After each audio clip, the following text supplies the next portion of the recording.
Hey, what's up, people? So I wanted to talk about my opinion on King's current tier placing, and it's definitely unchanged. It's nothing new to you guys. You already know what it is. I think this character is top tier, obviously. S tier. Super S tier at this point. Mainly because so many of the top tier characters, you know, Lydia, Fakarum, Leroy, Julia, Kunimitsu, you know, lots of them, Geese. A lot of them got brought down with the latest patch, or like the few past patches. Yeah, they've been brought down a lot. And I think King, you know, pretty much getting buffed every time you look. And you know, I'm a King main, but I'm gonna keep it real with you guys. I think this character is insanely good now. He's in a very good place. I know he didn't really benefit much from the like the new tactics and such. Like this sucks. I will straight up be honest, yeah. That the new tactics is no good. I mean, he does get a free 50-50, but it's not very good. It's very risky. It's really no point. And if he hits you with like either the low or the mid, it's not a huge payoff, so it's not really worth it. But I think combined with his really good punishment, his good mix-up game with the grabs, and just high damage output on, you know, regular things that he does anyways, you know, down forward 1-2s, or, you know, jabs hurting a lot more than everyone else's, his frames. Yeah, I think this character is definitely S tier now.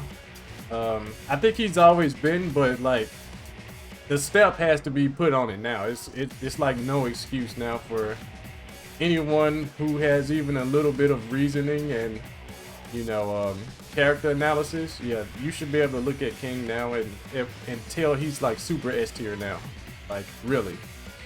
Yeah, so let's just get started with the elephant in the room. Down forward 2 on counter hit. This move is I think this is like a single-handed, you know, S tier thing that qualifies him. Like it's a property that I think is very, very OP. You know, OP, OD, whatever you want to call it. It is ridiculous. Look at the range on down forward 2. It's actually pretty good, and it could be like even more against certain characters. See, Paul has a good hurt box, but against some characters it can hit like way over here.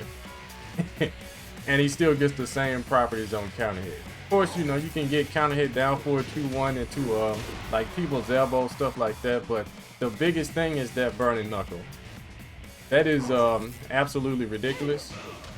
Let me see if I can show you guys. Yeah. It's over half life if they tech roll, and just a little bit under if they don't. Absolutely insane. From a mid that's 13 frames with good range, good tracking. Yeah, that is some S tier stuff. So if you're trying to rush this character down, you already have to deal with back 1, which is 12 frames, has lots and lots of range, as you can see. Doubles as a pretty good punishing tool too. Solid damage, 33. Yeah, what are you supposed to do, right? If you're trying to pitbull a King player, you have to worry about back 1. Then you have to worry about counter hit down forward 2. So you have to have like foolproof frame advantage before you like completely take those out of the equation. So okay, you know, he has a good block punishment. We all know that. Back 1-2, back 2-1 for 14. 15 frames, he gets a hop kick, moves with pushback like Paul's Death Fist. Forward 2-1 or back 3. That's been buffed, by the way. It used to just be a regular 23 damage, but now it's 43, and it puts him in the face-up head towards position, which is one of the worst. It's like top 2 as far as worst grounded positions to be in, because you get up back turn, and you know, King can do back grabs. He can get the entire string forward, like the Marduk string on their back if they get up, or just forward 2-1 in general if they just want to be safer. Yeah, so you can't get up if you lay there, ground throws are breakable, but if you don't break them, you know, you don't break the 50-50 unseeable, you know, you're gonna lose a lot of damage, and he gets guaranteed damage from those too.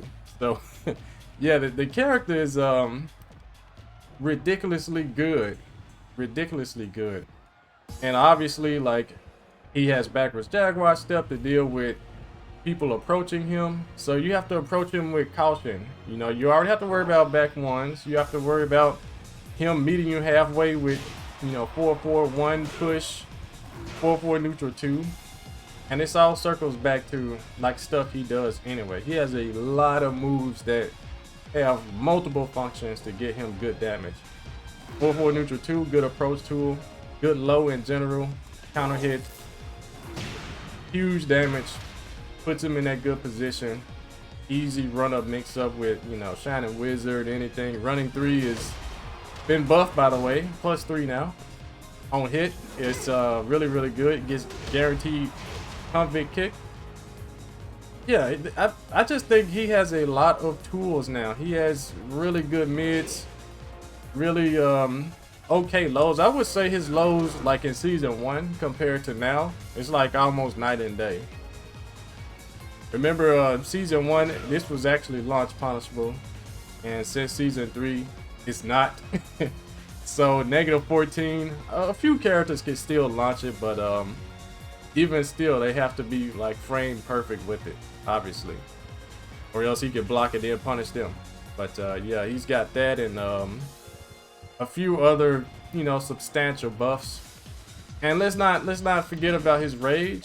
I don't even think I need to like iterate on how good his rage drive is. You know, it's a big mid launcher, +8 on block. He can do pretty much whatever afterwards, and it's unavoidable, uninterruptible. Good damage on hit. Let me see if I can get this 3-hit combo of doom. That's close to half-life if you get hit. Yeah, he gets it from, you know, so many different things. I have videos about like all the stuff he could get his rage drive from. Definitely check that out. I'll post a link for it in the description. You guys can check that out.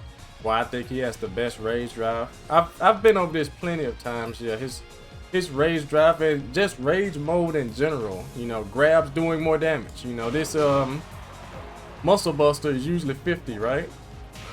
55, and the back kick is guaranteed. So they could be what, about 70 damage. Chain throws, same thing. He gets more damage from everything. So his comeback potential is enormous. It's just enormous. And you know, he has a hot knee. Unparryable hot knee. Doesn't have the best range, but it's still pretty good as a panic button. He has a lot of panic buttons. So yeah, this character I think is a he's a bona fide S tier. Did I mention he has a push? That's 9 frames. You can get it to be 10 frames if you're fast enough, but we already know what he gets from that. Usually you know, 4-2-1, or he can get back 3. If the wall is nearby, then it's really devastating. You know, 1+2-1 for the wall bounce. That is crazy good. Let me see if I can get that perfect spacing.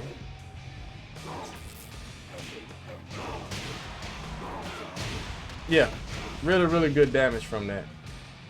So that's when he gets extremely good damage in rage, to kind of compensate for his lack of having a really good combo ender, like wall combo enders.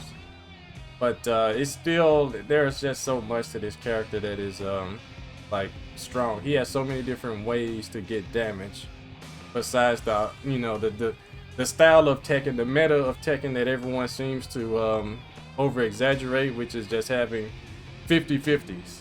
If you don't have good 50-50s, good super strong pokes, your character isn't good. And no, that's furthest thing from the truth. There are so many ways to get damage.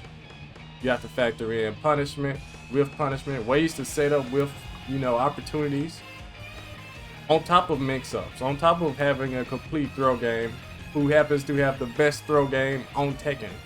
Yeah, the character is, I think he's at this point a bona fide S tier. And, you know, him having, like I said, the deal breaker with like raking him lower is, it's down 42-1. It's, this is single-handedly what puts him in the S tier, honestly. If you like factor in all the other stuff, then he has that too. Think about it. Just think about that. He has some of the best approach tools. 4-4-1. Ridiculous combo damage here. It's just good. Safe. -5 on block. Does everything. And you guys saw I've done plenty of videos on like how buggy it is. It just goes right through high jabs. Like those keep out high jabs, it could go right through them. Even if he whiffs it, the jabs still go through him. Yeah, he's quite crazily good. And you boot that off with a crouch dash that is a 100% high crush. No highs can hit him from his crouch dash. So that makes his approach even better. So he has really good approach on one hand and really good keep out on the other.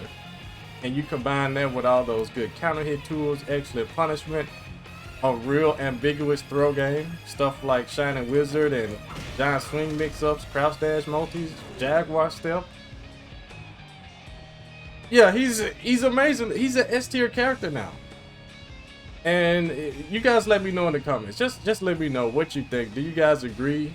Like at this point with so many other S tier characters being brought down a notch, is King finally S? Or do you think I'm just crazy and he's nowhere near it? We don't want to get him nerfed. But now we're not going to get him nerfed anyways because I think right now there aren't enough like King players making waves in big tournaments for Bamco to really have their eyes on this character like that. And if you guys want to know why King isn't really seen, check out this video right here.